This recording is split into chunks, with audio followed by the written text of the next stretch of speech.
పాకిస్తాన్లోని ఉగ్రవాదుల స్థావరాలపై నిర్వహించిన ఆపరేషన్ సింధూర్ని ప్రపంచ దేశాలు స్వాగతించాయి. రష్యా, అమెరికా లాంటి పెద్ద పెద్ద దేశాలు ఉగ్రవాదాన్ని ఏరిపారేయాలని ఇప్పటికే తీర్మానించాయి. ఈ క్రమంలో పాకిస్తాన్కి మద్దతుగా రెండు దేశాలు నిలిచాయి.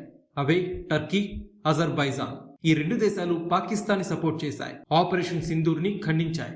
ఇరు దేశాలు దౌత్యపరమైన చర్చల ద్వారానే ముందుకు సాగాలని హితవు పలికాయి. ఈ మేరకు టర్కీ, అజర్బైజాన్ దేశాలు వేర్వేరు ప్రకటనల ద్వారా తమ అభిప్రాయాన్ని తెలిపాయి.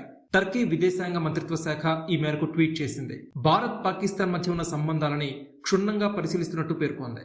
భారత్ పాకిస్తాన్ పై దాడి చేయడం యుద్ధానికి సంకేతం. ఇలాంటి రెచ్చగొట్టే చర్యల్ని మేం ఖండిస్తున్నామని ఎక్స్ వేదికగా ట్వీట్ చేశాయి. అలాగే ఇరుపక్షాలు సంయమనం పాటించాలని టర్కీ పేర్కొంది. ఏకపక్ష చర్యలకి దూరంగా ఉండాలని పేర్కొంది.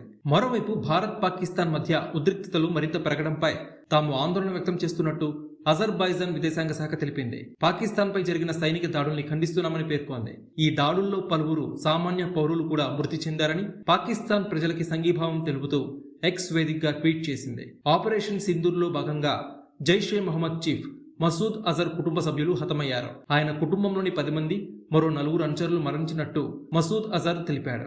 56 ఏళ్ల మసూద్ అజర్ ఇండియాలోనే మోస్ట్ వాంటెడ్ టెర్రరిస్ట్ గా ఐక్యరాజ్య సమితి భద్రతా మండలి పేర్కొంది. ఇక పాకిస్తాన్ ప్రతీకారం తీర్చుకునే ప్రమాదం ఉందని రిటైర్డ్ లెఫ్టినెంట్ జనరల్ తిల్లాన్ పేర్కొన్నారు. మనం అత్యంత అప్రమత్తంగా ఉండాల్సిన అవసరం తప్పనిసరిగా ఉందని తిల్లాన్ ఓ ఇంటర్వ్యూలో చెప్పుకొచ్చారు.